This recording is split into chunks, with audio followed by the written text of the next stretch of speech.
qué instituyó Dios el diezmo?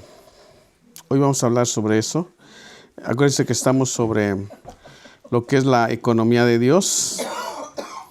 Y hoy sería la segunda enseñanza de la economía de Dios, pero hoy vamos a responder a estas dos preguntas, porque es lo primero que digo, y con justa razón, ¿no? ¿Por qué y para qué instituyó Dios el diezmo? Hoy vamos a hablar precisamente sobre esa situación y voy a llevarles un pasaje que se encuentra allí en Nehemías. Vamos a Nehemías.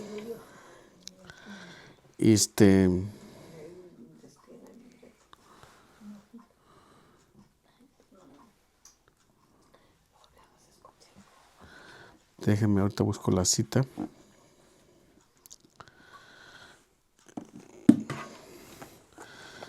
Me parece que es como el capítulo 10. Son dos preguntas que son pues las más comunes, ¿no? Que de pronto también a nosotros nos preguntan. Y la pregunta también sería por qué todos en el pueblo de Dios deben de practicar esto. Me refiero, por ejemplo, a los pastores, ¿no? Que de pronto hay personas que dicen, no, pues es al pueblo. Pero cuando me han preguntado, ¿y usted es pueblo de Dios? Pues por supuesto, yo también soy pueblo de Dios. O sea, entonces, nosotros como pastores diezmamos, por supuesto que sí. Es una práctica sana, es una práctica, y hoy vamos a ver por qué y para qué precisamente Dios instituyó el diezmo, desde la perspectiva de Dios. Y vamos a ver cómo es que poco a poco ha ido evolucionando todo esto. Y hoy más, hay otras personas que dicen, bueno, el diezmo es para la ley. Los que estaban bajo la ley son los que diezmaban, ahora la iglesia está bajo la gracia y ya no deben de diezmar.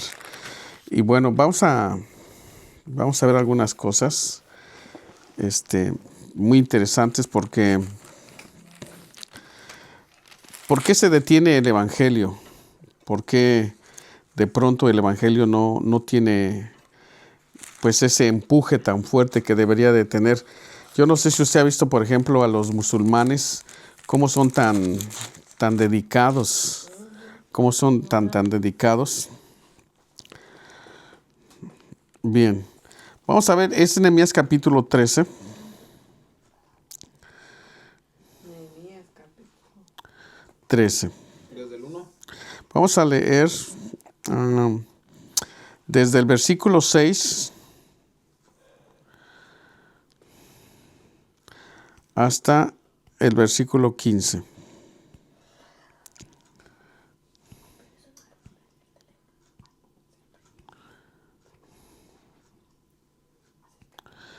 Cuando tengan la cita digan amén. Nehemías 13, amén. Del 6 al 15. Vamos a leer de manera alternada. Yo voy a leer el 6. Yo voy a leer el 6 y ustedes el 7 y así. Vamos a leer desde el 5, hermanos. Desde el 5. Entonces yo leo el 5, ustedes el 6 y hasta en el 15, ahí nos vamos a unir todos. Dice esta palabra del Señor así, en el nombre del Padre, del Hijo y del Espíritu Santo. Y le había hecho una gran cámara en la cual guardaban antes las ofrendas, el incienso, los utensilios, el diezmo del grano, del vino y del aceite que estaba mandado dar a los levitas, a los cantores, a los porteros y la ofrenda de los sacerdotes. Mas a todo esto yo no estaba en Jerusalén, porque en el año 32 de rey de Babilonia fui rey al cabo de algunos días para volver a Jerusalén, y entonces supe del mal que había hecho Eliasib por consideración a Tobías, haciendo para él una cámara en los atrios de la casa de Dios. Y me dolió en gran manera, y arrojé todo de la casa de Tobías fuera de la cámara. Y dije que limpiasen las cámaras e hiciese volver allí los utensilios de la casa de Dios, las ofrendas y el incienso.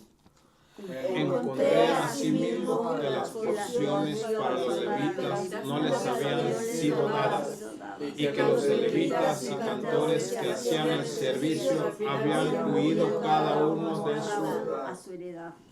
Entonces reprendí a los oficiales y dije, ¿por qué está la casa de Dios abandonada? Y los reuní y los puse en sus puestos. Y toda Judá trabajaba por diezmo del grano, del vino y del aceite y de los almacenes. Y puse por mayordomos de ellos al sacerdote Selemías y al escriba Sadoc, y de los levitas a Pedaías, y al servicio de ellos a Hanán, hijo de Zacur, hijo de Matanías, porque eran tenidos por fieles, y ellos tenían que repartir a sus hermanos. Acuérdate de mí, oh Dios, en orden a esto, y no borres mis misericordias que hice en la casa de mi Dios y en su servicio. Todos. En aquellos días vi en Judá algunos que pisaban en lagares en el día de reposo y que acarreaban haces y cargaban asnos con vino y también de uvas, de higos y toda suerte de carga, y que traían a Jerusalén en el día de reposo, y los amonesté acerca del día en que vendían las provisiones. Vamos a orar, Padre. En el nombre de Jesús te damos muchas gracias esta tarde, porque yo sé que tú eres bueno y que para siempre es tu grande misericordia. Señor, permite que tu gracia hermosa sea con todos nosotros, que tu presencia hermosa nos ayude, Señor, y que esta noche podamos nosotros entender tu palabra, Padre, en el nombre de Jesús. Podamos comprenderla y podamos ponerla por obra en el nombre de Jesucristo, tu Hijo amado, Señor. Muchas gracias. Te alabo y te bendigo en el nombre de Jesucristo de Nazaret. Muchas gracias, Señor. Recibe toda honra y toda gloria en el nombre de Jesucristo, tu Hijo amado, Señor. Bendito sea tu santo nombre. Bien, vamos a establecer que en primer lugar, ¿qué es el diezmo, hermano? ¿Qué entiende usted por el diezmo? Es la 10ª parte de todo lo que se obtiene, ya sea antes era de la cosecha. Un diezmo, sí, de algo, el 10% de algo de lo, sí. De lo que se sembraba, de los animales, de todo. Ok, miren. ¿Se acuerdan que yo les dije que Dios, cuando escogió a Israel y lo sacó de la tierra de Egipto, le dijo que ellos iban a ser un pueblo de sacerdotes y que ellos eran los encargados de difundir la ley de Dios para todas las naciones, porque todas las naciones no conocían a este Dios verdadero. Entonces, la misión de ellos era que ellos tendrían que ser los instrumentos para que dieran a conocer las leyes de Dios a todas las demás naciones, pero ellos no lo hicieron. ¿Y sabe en qué fracasaron? En muchas cosas fracasaron, pero era precisamente porque a las personas que Dios había encargado, como a los levitas y a los sacerdotes, en muchos casos ellos frenaban estas actividades porque tenían que trabajar como cualquiera. Y aquí en este pasaje que nosotros leímos aquí, en Nehemías capítulo 13, la Escritura nos enseña cuando comenzaron a reconstruir las murallas, los muros de Jerusalén, después de que habían sido deportados. ¿Y por qué fueron deportados? Pues porque desobedecieron a Dios. Entonces, como consecuencia, Dios levantó, por ejemplo, al profeta Jeremías y les dijo, no deben de hacer estas cosas, estamos nosotros deshonrando a nuestro Dios, estamos dejando sus leyes. Y hubo un espíritu tan terrible acerca de las cuestiones paganas que las costumbres paganas filtraron la doctrina de Dios y como consecuencia el pueblo comenzó a dejar de practicar las enseñanzas de Dios.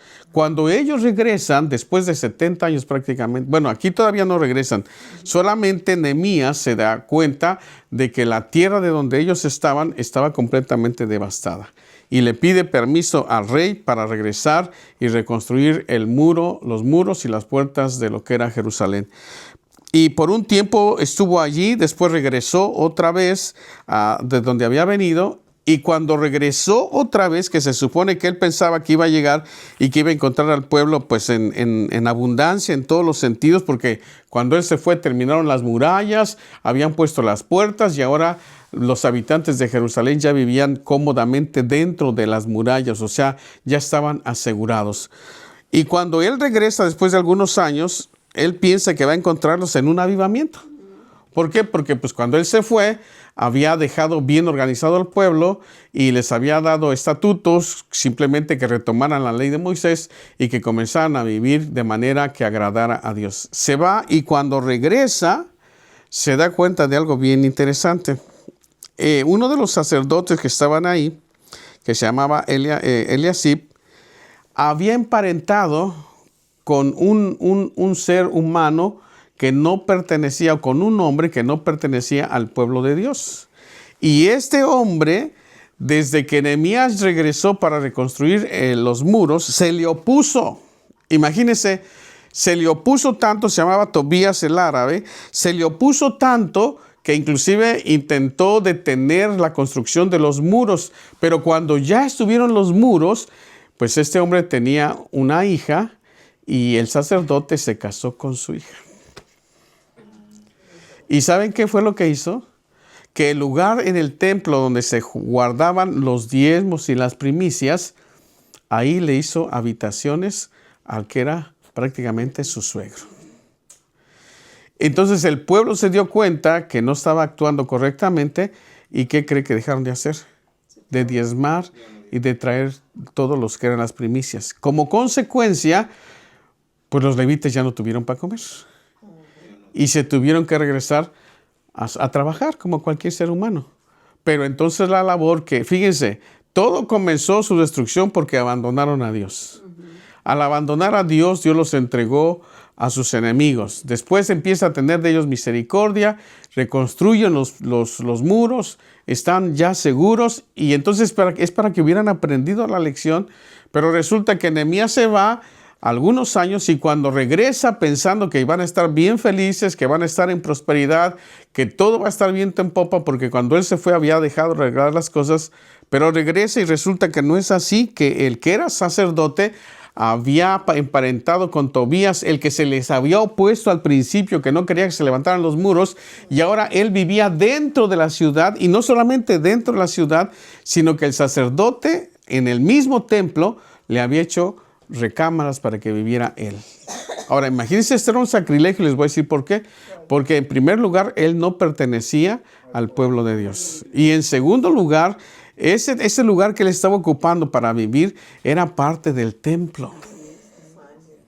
Entonces, cuando llega Nehemías y se da cuenta de esta atrocidad, vean lo que dice aquí.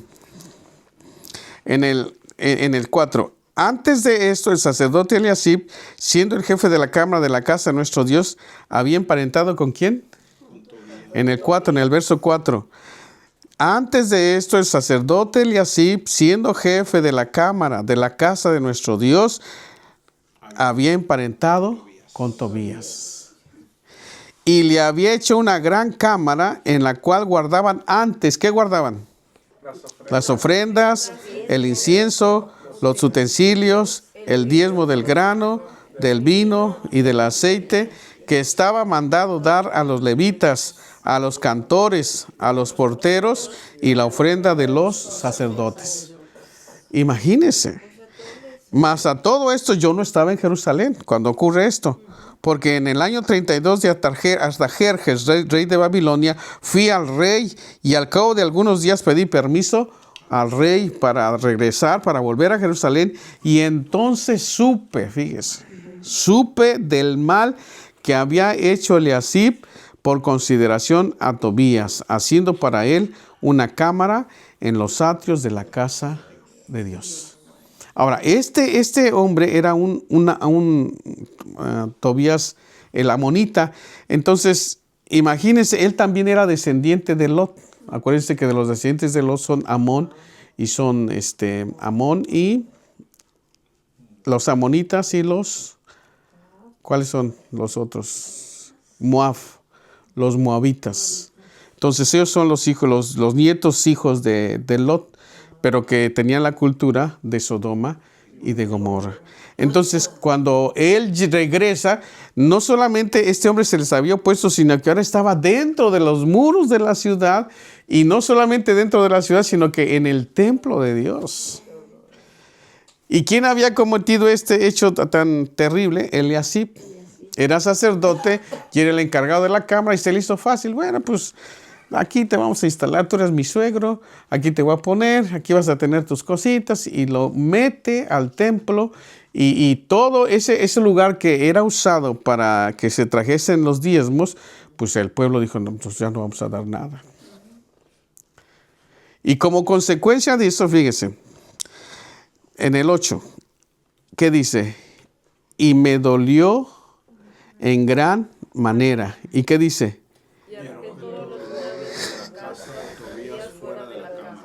O sea, arrancó todo eso que tenía todo, pues ya se estaba bien cómodo, imagínense. Y les aseguro que como no era hijo de Dios, pues adoraba a otros ídolos y los tenía dentro del templo de Dios. O sea, eso se había convertido en algo terrible. Y entonces en el verso 9, ¿qué dice? Y dije que limpiasen las cámaras e hice volver allí los utensilios de la casa de Dios, las ofrendas y el incienso. Encontré asimismo que las porciones para los levitas no les habían sido dadas y que los levitas y cantores que hacían el servicio, ¿qué dice? Habían oído cada uno a su heredad. Entonces imagínense, ya no se cantaba, ya no se adoraba, ya no se hacía nada, por todo se paró. Y si de por sí ellos ya habían sido destruidos porque el pueblo se separó, y ahora pues era peor el asunto, porque esos hombres que estaban ahí que habían sido consagrados para servir en el altar, pues no podían estar ahí porque lo que era para ellos, en primer lugar el pueblo ya no daba, y entonces ellos tuvieron que regresar a su heredad, a trabajar como cualquier hombre. En el verso 11, entonces reprendí a los oficiales y dije, ¿por qué está la casa de Dios qué? Abandonada. O sea, miren, el ministerio entonces era sustentado por las aportaciones del pueblo, y el pueblo recibía como recompensa de Dios que la palabra de Dios fuera abundante, que la palabra de Dios les estuviera amonestando, que el temor de Dios se posesionara en los corazones de ellos, y como consecuencia trataran de honrar a Dios siempre con sus vidas, porque había alguien que los estaba amonestando, que les hablaba de las cosas de Dios, que ministraban alabanza delante de Dios, y como consecuencia de que ya no diezmaban, pues entonces la casa de Dios estuvo prácticamente vacía. Entonces, ¿qué vamos a responder hoy? 2 preguntas. ¿Por qué y para qué Dios instituyó el diezmo? Bueno, en primer lugar, para que de ahí comieran los levitas y los sacerdotes. Entonces, todo el mundo traía sus diezmos, ese era lo que ellos tenían que hacer. ¿Se lo daban a quién? A Dios. Esto es muy importante reconocerlo. Cuando tú traes tu diezmo, tú se lo das a Dios. Aquí lo triste de esto es que la gente malintencionada, que yo considero que en cierta forma es un ataque a la iglesia para que la iglesia no avance, es cuando hay personas que se aferran en decir o en malinterpretar, porque yo no sé, y por eso a mí me da mucho temor hablar de esto, porque cuando llegué aquí a Canadá y empecé a escuchar, cuando empecé a trabajar en otros lugares, cómo se expresaban de los pastores, híjole, ya hasta me daba cosa decir que yo era pastor. ¿Sabe por qué? Porque aquí los tienen como de gente encajosa, como de gente abusiva, como de gente que no quiere trabajar y que quiere vivir a costa del esfuerzo de los demás. O sea, una reputación tan terrible que da miedo, y yo decía, no, pues me daba cosa decir que yo era pastor. Pero déjenme decirles una situación. No todos los pastores actúan de la misma forma. Y yo quiero decirles que en el caso mío, yo les voy a enseñar lo que dice la Escritura, y quiero que ustedes aprendan lo que dice la Escritura y que ustedes tomen sus propias decisiones. No es obligatorio, vuelvo a decirlo, no es obligatorio. Es solamente aquellos hombres y mujeres que están entendiendo el propósito de Dios y para qué se utilizan el diezmo. ¿Por qué Dios instituye el diezmo? Bueno, en primer lugar, era para que el hombre o los hombres empezaran a tener temor de Dios. Vamos a ir otra vez a Malaquías capítulo 3.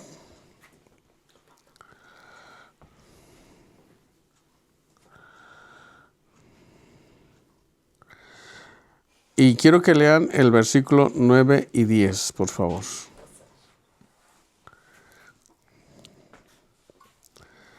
Alguien que lo lea allá en su Biblia. Malditos sois con maldición, porque vosotros, la nación toda, me habéis robado.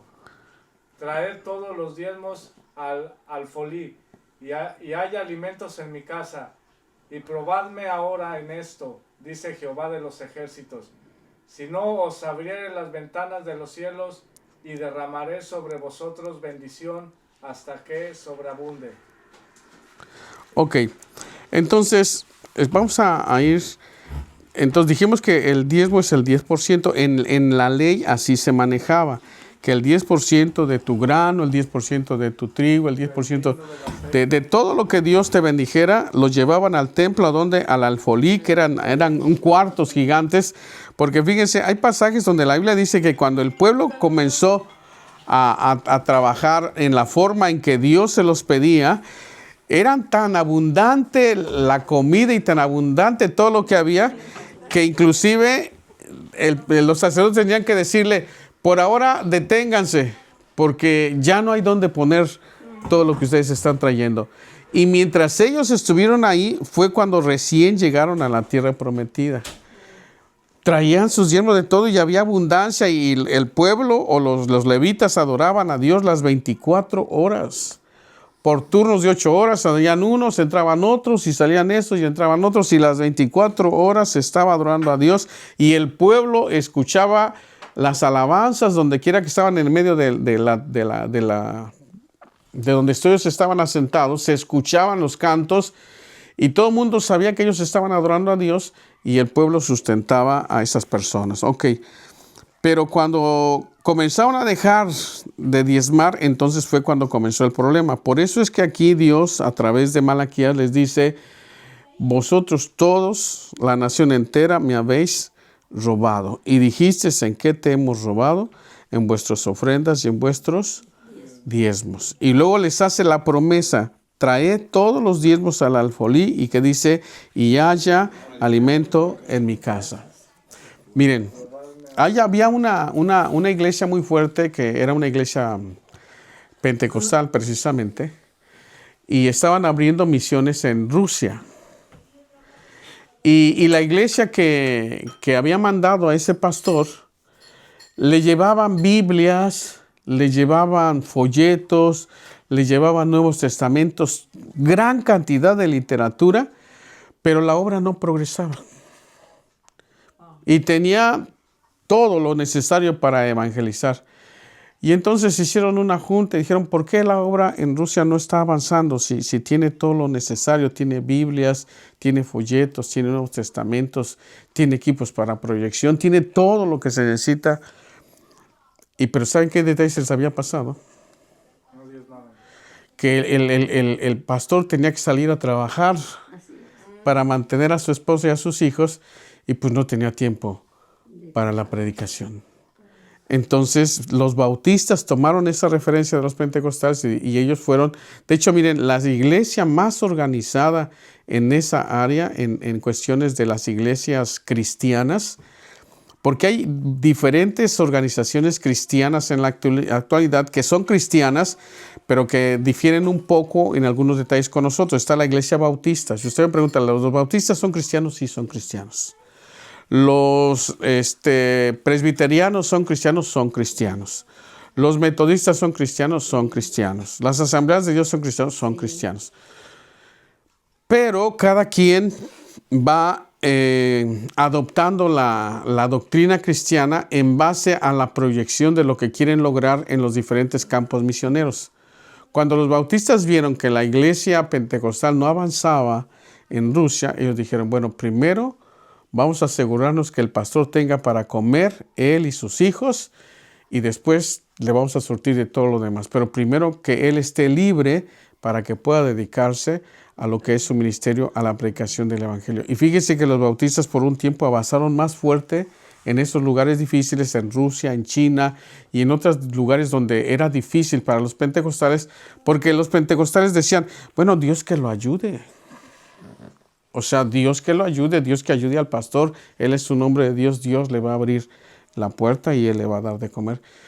Pero miren, yo he sido misionero y usted no sabe qué difícil es cuando el pastor tiene a su familia y tiene que predicar y tiene aparte que trabajar. Es algo terrible, terrible.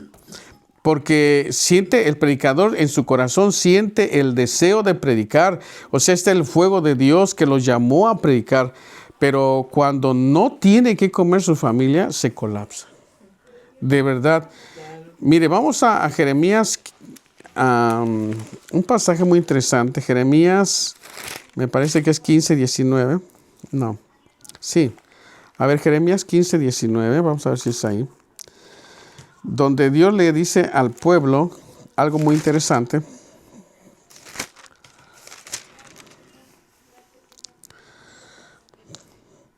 Dice, por tanto, así dijo Jehová, si te convirtieres, yo te restauraré, y delante de mí estarás.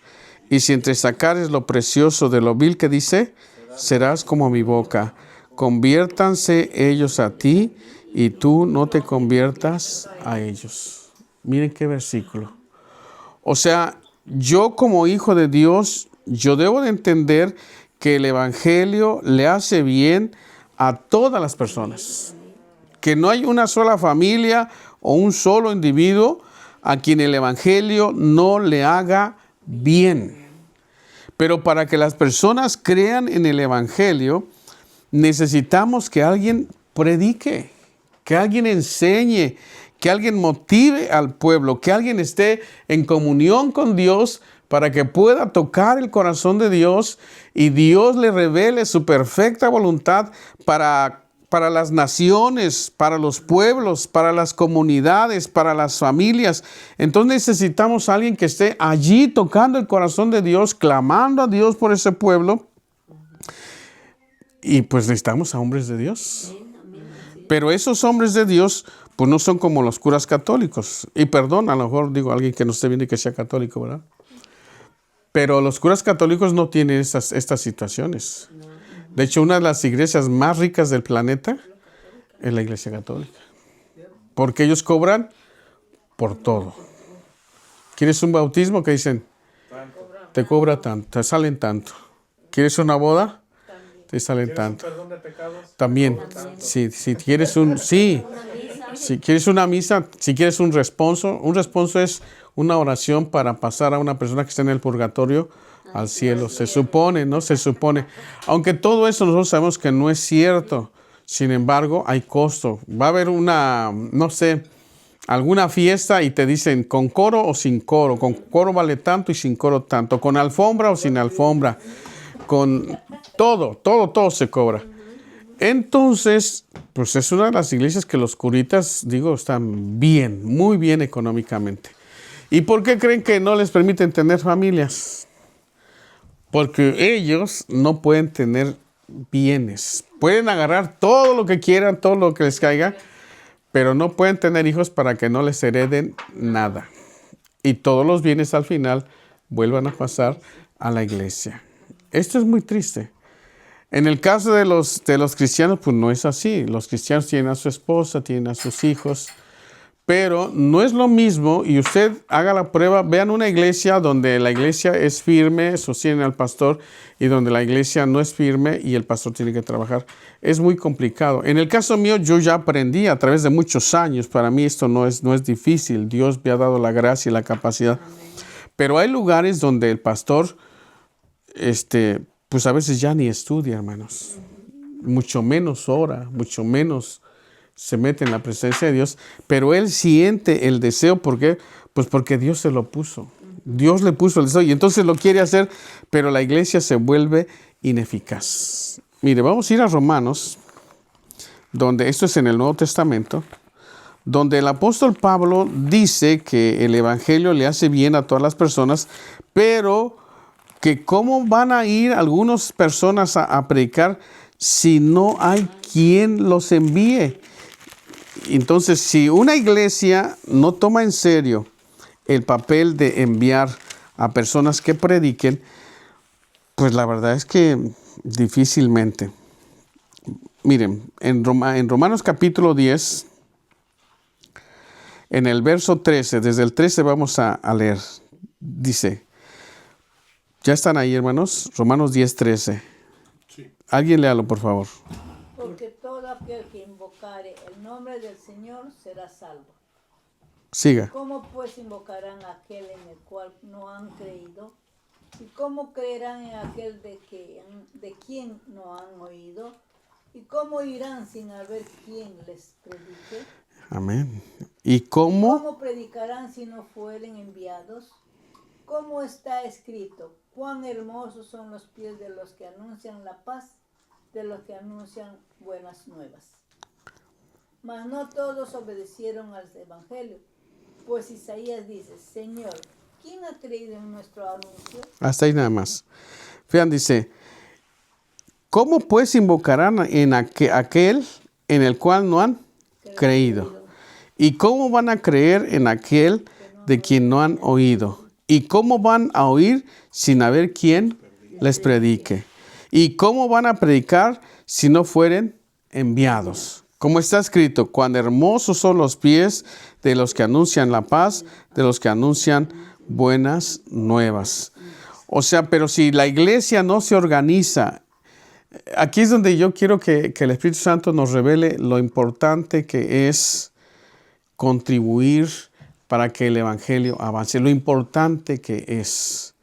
Si yo como hombre o mujer de Dios, el Señor me está bendiciendo y yo sé que el evangelio le hace bien a todos los seres humanos y que Dios a mí me ha dado la encomienda de ir y llevar el evangelio, pero no todos van a ser predicadores. O sea, no todos. Porque si todos fuéramos predicadores, pues entonces ¿quién sostendría la iglesia? Entonces Dios llama a algunos. Ahora vamos a ir a Efesios, donde Él llama a algunos. ¿Pero quién los llama? Dios los llama. Dios es el que les da la encomienda, pero es la iglesia la que tiene el deber de sostener a esos ministerios para que el evangelio no se detenga. Si el evangelio se detiene, ¿quién va a creer? O sea, ¿quién va a aceptar a Jesús si no tenemos a hombres y mujeres que les estén hablando este mensaje? ¿Y cómo van a dedicarse a este mensaje si tienen que resolver las mismas necesidades que todos nosotros tenemos? Miren, Efesios, vamos para allá, es el capítulo 4, en el versículo 11. Alguien lea, por favor. Y él mismo constituyó a unos apóstoles, a otros profetas, a otros evangelistas, a otros pastores y maestros, a fin de perfeccionar a los santos para la obra del ministerio, para la edificación del cuerpo de Cristo, hasta que todos lleguemos a la unidad de la fe y del conocimiento del Hijo de Dios, a un varón perfecto, a la medida de la estatura de la plenitud de Cristo. Siga. Para que ya no seamos niños fluctuantes, llevados por doquiera de todo viento de doctrina, por estratagema De hombres. para engañar emplean con astucia las artimañas del error, sino que siguiendo la verdad en amor, crezcamos en todo en aquel que es la cabeza, esto es, Cristo. Amén. ¿Se dan cuenta? Entonces Dios a cada uno de nosotros nos insta a que nosotros contribuyamos. Si Dios tuviera, hay un versículo en la Biblia, yo te lo voy a buscar, dice, si yo tuviera hambre, ¿tú crees que yo te pediría a ti? Así dice, si yo tuviera hambre, ¿tú crees que yo te pediría a ti? Entonces hay personas que dicen, así, de esas personas que no creen en Dios y que malinterpretan esta doctrina del diezmo y que injurian a los que la promueven, o sea, los ofenden, les dicen toda clase de cosas y dicen, ¿a poco Dios cobra?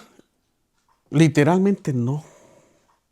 Dios no necesita nada de nosotros. Dice la Biblia, de Jehová es la tierra y su plenitud, el mundo y los que en él habitan. Entonces, ¿por qué Dios instituyó el diezmo? Para que hubiera hombres y mujeres que se dedicaran a expandir el conocimiento del reino de Dios. Vamos a ir en el Antiguo Testamento, era por la ley. Dios les decía que tenían que hacerlo. Y vamos a ver por lo menos 3 versículos. Levítico 27:30. Vamos a leer ahí en Levítico 27:30, donde Dios establece. Y vamos a ver para qué dice. Levítico 27:30. Alguien léalo, por favor. ¿Qué dice ahí? Y el diezmo de la tierra, así de la simiente de la tierra como del fruto de los árboles, de Jehová es cosa dedicada a Jehová. ¿Se dan cuenta? En ese momento él ni siquiera menciona lo que va a hacer con eso. Él le dice que otra vez léalo. Y el diezmo de la tierra, así de la simiente de la tierra como del fruto de los árboles, de Jehová es. De Jehová es. O sea, Dios dice, tú te puedes quedar con el 90%, pero yo quiero que tú a mí me des el 10%. Mire, les voy a platicar algo, una anécdota de cómo yo lo interpreto. Cuando yo siempre he salido mucho y cuando vivía en México y mis hijas estaban chiquitas, pues a veces yo me iba. Pero ya cuando iba a regresar a la casa, trataba de comprarle algo. Yo sabía que a una de mis hijas, bueno, a las dos, pero más a una, le encantaban las papas fritas. Entonces yo pasaba a una tiendita y le llevaba sus papas fritas. Entonces cuando me veían mis hijas corrían, papi, papi, y llegaban y me abrazaban. Y me daban un beso. Y luego yo sacaba las papas, las llevaba así en mí, pero así ocultas que no las vieran, y les daba yo sus papas a cada una de las dos. Y luego de pronto yo le decía a alguna, dame, hija. Y la primera vez lo hacía de buena voluntad. Hasta nada más lo agarraba de abajo y yo metía la mano. Y luego le pedía yo a la otra y también me daba. Pero luego le volvía yo a pedir, dame, hija. Y me daba, pero ya como que ya no le gustaba mucho. Y le pedía a la otra. Bueno, llegaba el momento en que seguía yo pidiéndolos, ¿y qué cree que me decían? Ay, papá, te las vas a acabar. Y entonces yo les decía, aprovechaba para decirles, a ver, hija, y si se acaban, ¿tú crees que yo no te puedo comprar otras? Y se quedaban seriecitas. Tú no te preocupes, tú dame. O sea, si se acaban estas, te puedo comprar 10 bolsas, las que quieras. Pero dame. Así Dios. O sea, Dios no necesita de nosotros. Realmente Él no necesita. Pero su obra sí necesita. Y ya vimos que esa orden, Dios le decía, tú me lo vas a dar a mí. Lo que yo haga con eso, ya es otra cosa. Pero tú me lo das a mí. Pero normalmente aquí la idea es, se lo estás dando al pastor. Tú se lo estás dando al pastor. Y miren, no les miento, en mi trayectoria como pastor, un día había una mujer en Veracruz, yo era pastor en Veracruz, y era una mujer y tenía a su hija, ella era una jovencita que trabajaba y Dios la bendecía mucho, pero ¿saben por qué? Porque yo considero que Dios toma en serio a las personas que toman en serio también este asunto. Y recuerdo que ella era una persona, ¿cómo les diré? De esas personas que a veces molestan, para serles franco. Entonces llegaba cada domingo y me decía, pastor, le mandó su diezmo a mi hija. Y como yo ya sabía cómo era, le dije, mira hermana, ahí está el alfolí, ahora para nosotros es un cajoncito, no se meten los diezmos. Le dije, ahí está el alfolí, póngalo ahí. No, pero yo quiero que usted vea que yo se lo estoy dando a usted. Y ya, pues es lo mismo, usted vaya y pone. No. Bueno, a ver, dígame. Ahí está el diezmo, me decía. Y me lo ponía en la mano y luego lo volví a recoger de su sobre y decía, pero ¿sabe qué? No se lo quiero dar. Y le digo, mire hermana, si quiere darlo, póngalo ahí. Y si no lo quiere dar, no se preocupe. Pues es que usted ni me visita, usted ni ora por mí. Le dije, ¿y cómo sabe usted que no oro por usted? Ahora, yo la puedo visitar a lo mejor cuando haya necesidad, pero yo no voy a estar diario en su casa. Ella quería que diario fuera yo a su casa. Y si no iba yo diario, entonces llegaba el domingo y me decía, es que la verdad yo a veces que pienso que ni se lo merece. Le dije, hermana, mire, no se preocupe. Usted, si quiere darlo, póngalo ahí. Y ese día recuerdo que dijo, pues la verdad es que no me dan ganas de dárselo. Le dije, hermana, no me den nada, usted lléveselo, o sea, no se preocupe. Y ya iba de salida de la iglesia y se regresa y dice, no, sí lo voy a dejar porque al final pues no es mío, es de mi hija. Y ella lo mandó. Como usted guste, póngalo ahí en el alfolí. Y se fue.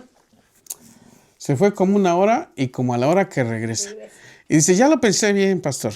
Dice, yo creo que mejor me lo voy a llevar, no se lo voy a dejar. Agarre, ¿de ahí dónde lo puso usted? Ahí está, hermana, lléveselo, por favor. Y se va. ¿Qué pasarían como unas 2 horas? Ya era noche, eso fue un domingo. Y toca la hermana, pastor, por favor, ayúdeme. Y yo ya casi estaba durmiendo. Le digo, ¿qué pasó, hermana? Dice, mi hijo, pastor, mi hijo, ¿qué pasó? Perdóneme. Dice, es que con el diezmo que no le di, nos fuimos a comer unos tacos y nos fuimos a la feria.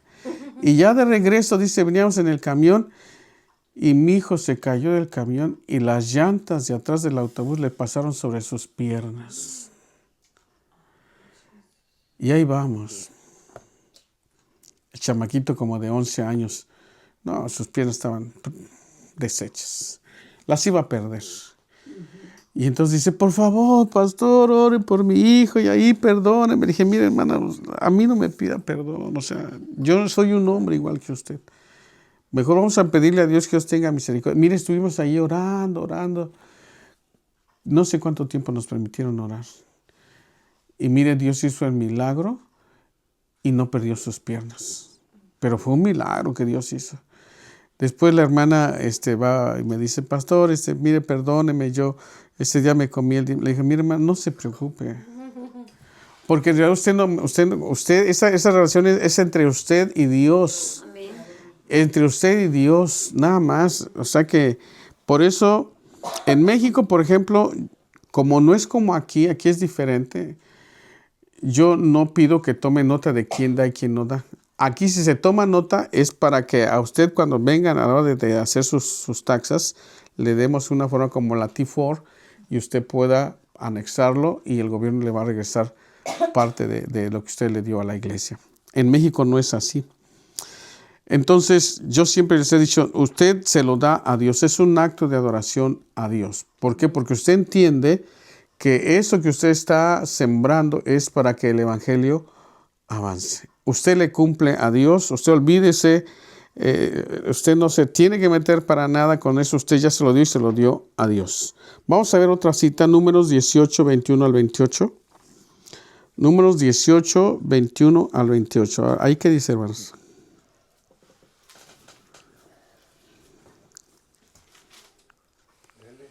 Y aquí yo he dado a los hijos de Leví todos los diezmos en Israel, por heredad, por su ministerio, por cuanto ellos sirven en el ministerio del tabernáculo de reunión.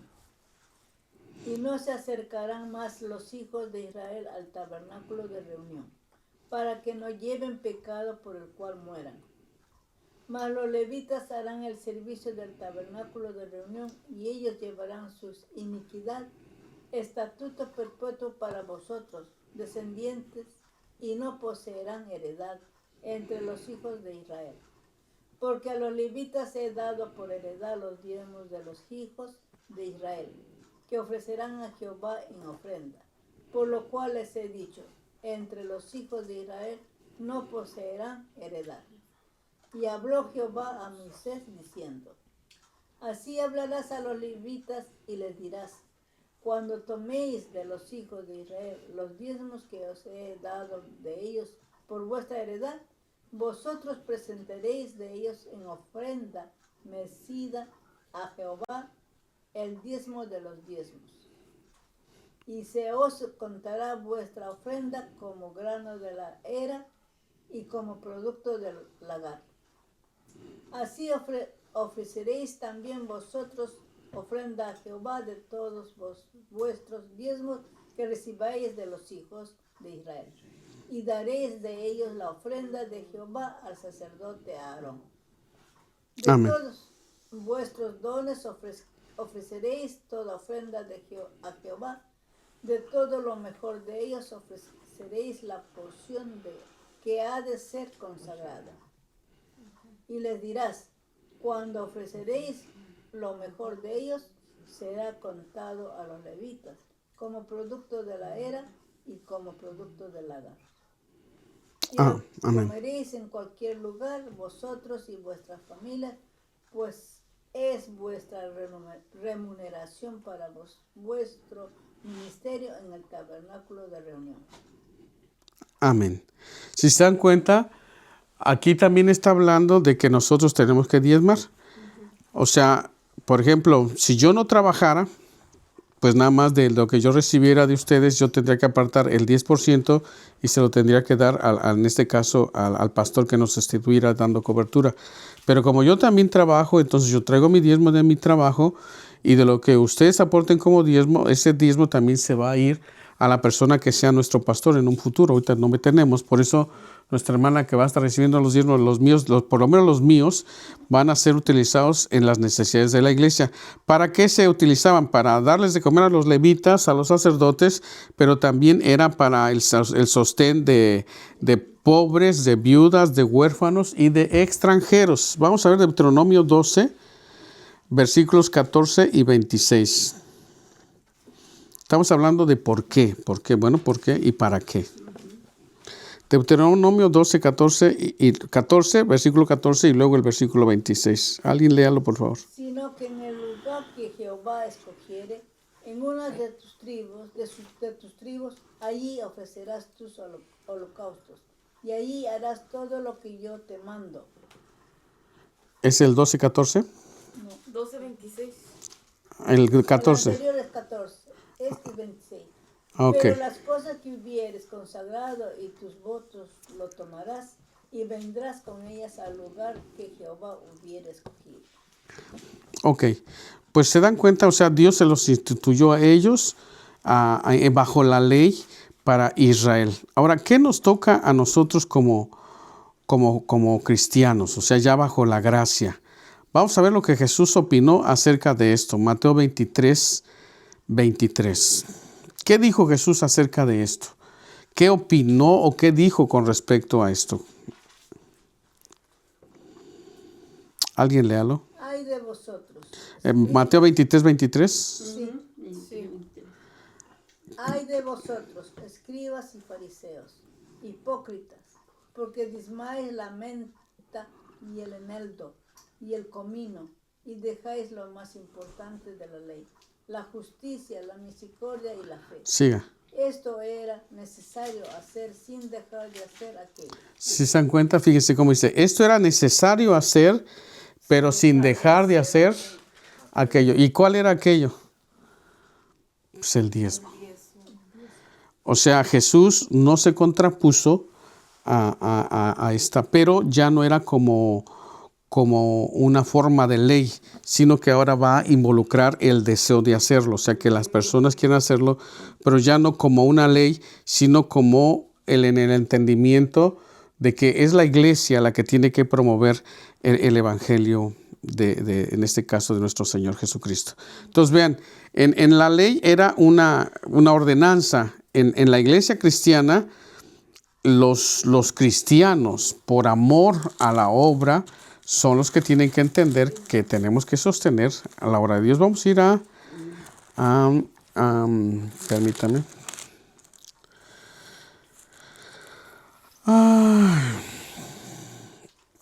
Voy a buscar aquí una cita que se encuentra en 1 Corintios.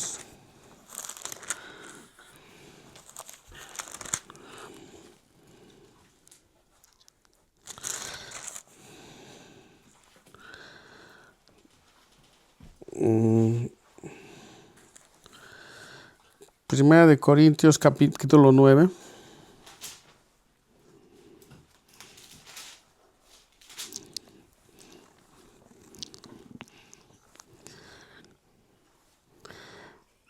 Vamos a leer del capítulo 1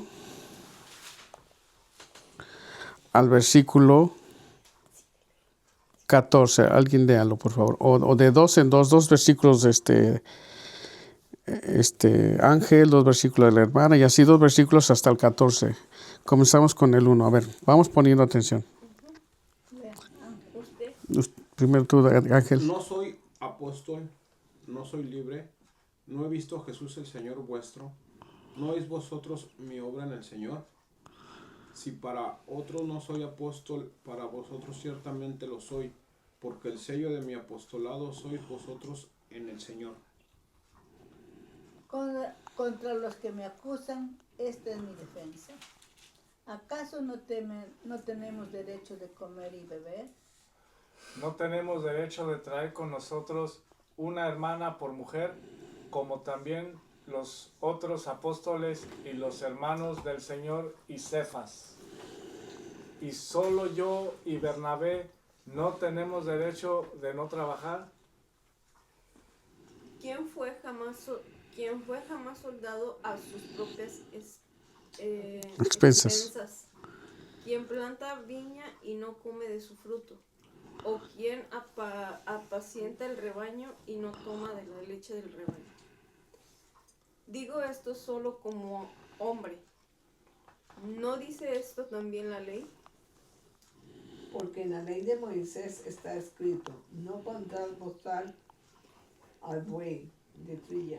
¿Tiene Dios cuidado de los bueyes? ¿O lo dice enteramente por nosotros? Pues por nosotros se escribió, porque con esperanza debo de arar en el que ara, y el que trilla con la esperanza de recibir de fruto.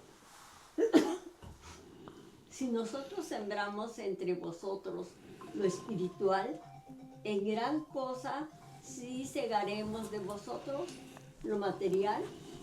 Ángel. Si otros participan de este derecho sobre nosotros, cuanto más nosotros, pero no hemos usado este derecho, sino que lo soportamos todo, por no poner ningún obstáculo al Evangelio de Cristo. ¿No sabéis que los que trabajan en las cosas sagradas comen del templo, y que los que sirven del altar participan? Así también ordenó el Señor a los que anuncian el Evangelio, que vivan del Evangelio. Hasta ahí nada más. Escuchen eso. O sea, Dios es justo. Imagínense, Él instituye apóstoles, profetas, evangelistas y los manda. Y la pregunta es, ¿quién los va a sostener? Pues la iglesia. La iglesia es la que los tiene que sostener. Porque no lo van a hacer los incrédulos. No lo van a hacer ellos.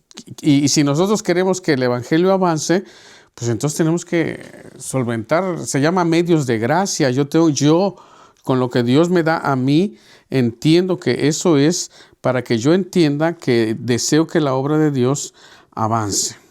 Por último, vamos a ver en el 9:27, hay un versículo ahí muy, muy interesante. Y vean, y aquí vamos a entender algo que yo creo que nos va a ayudar a todos. 2 Corintios 9:7. 2 Corintios 9:7. 9:7. Uh-huh.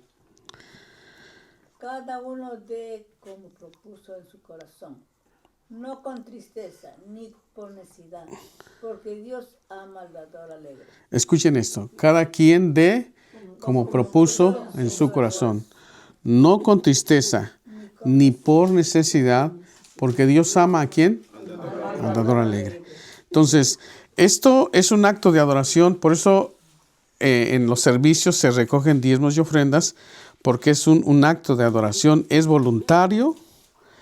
En la gracia ya no es que se exija el 10. Hay personas, miren, yo conozco personas que no dan el 10, o sea, por su propia convicción dicen, no, yo quiero que esto avance.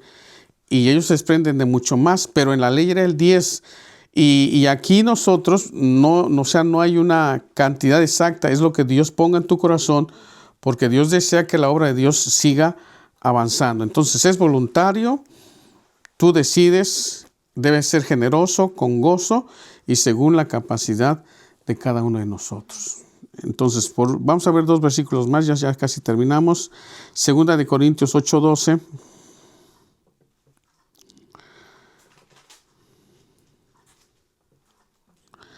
Porque si primero hay la voluntad dispuesta, será acepta según lo que uno tiene, no según lo que no tiene. Fíjense, esto es muy interesante. Otra vez, léalo. Porque si primero hay la voluntad dispuesta, será acepta según lo que uno tiene, no según lo que no tienen. Miren, yo he visto, ¿cómo se dice? Cuando suben algo a Facebook, una publicación. Una publicación donde, y me da tristeza, a mí me da tristeza porque digo, híjole, qué feo hablan de los pastores, ¿no? Como si fuéramos así como bien nocivos, donde una persona le va a dar, se supone que una cantidad al pastor, y sale la esposa y le dice, ¿por qué le vas a dar todo el dinero al pastor? Y dice, bueno, es que dice el pastor que si yo diezmo, el Señor me va a bendecir. Y le pega a su esposo, le quita el dinero que ya le había dado al pastor y dice, ¿por qué le das todo el dinero al pastor? Y yo digo, para empezar, no es todo. Segundo, por eso tiene que hacerse en la iglesia, porque tú se lo estás dando a Dios. Si Dios se lo da a quien Él quiera, eso ya no nos corresponde a nosotros juzgar. Yo se lo doy a Dios, porque Él es el que me lo está pidiendo. Y Dios le dice a los levitas y a los que se dedican al ministerio, ustedes van a tomar de allí. Entonces, no era todo. Hoy hay pastores que se quedan con todo. Para ser honestos, se quedan con todo. Pero en el Antiguo Testamento, fíjense, de ahí comían los levitas, comían los sacerdotes. Si había viudas, de ahí se les daba. Si había huérfanos, de ahí se les daba. Si había necesidades, de ahí se tomaba para resolver las necesidades del pueblo.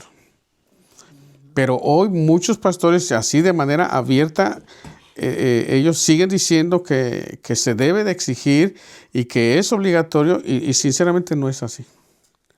O sea, Jesús dijo era necesario hacer esto, pero sin dejar de hacer aquello.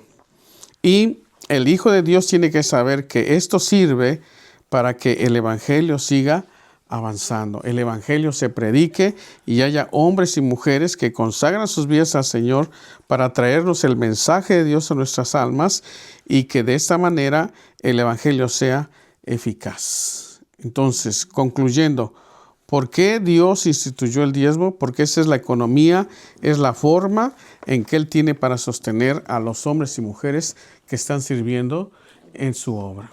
Esa es la forma. Dios, así como a ti te da la gracia para que tengas un oficio, Él al hombre que llama, a la mujer que llama, Él le da la gracia para enseñar, la capacidad para guiar al pueblo. Y Pablo dice que eso también es un trabajo. Hay personas que cuando se dirigen hacia la profesión de pastor o hacia el ministerio de pastor, dicen, pues ni hace nada. Ni hace nada y quiere que lo mantengamos. O sea, eso a mí en lo personal, pues digo, a mí no me ofende, ¿no? Porque pues yo sé que yo no vivo de eso, la verdad, para ser deshonesto. Pero sí es una práctica sana en el pueblo de Dios y Dios promete que nuestras finanzas quedarán bajo su cuidado y que Él no va a permitir bajo ninguna circunstancia que nosotros o nuestras familias pasemos hambre. Por eso en Malaquías dice, traigan todos los diezmos al alfolí y que haya alimento en mi casa. Y pruébenme en esto, si no les voy a abrir las ventanas de los cielos y voy a derramar sobre ustedes bendición hasta que sobre y abunde.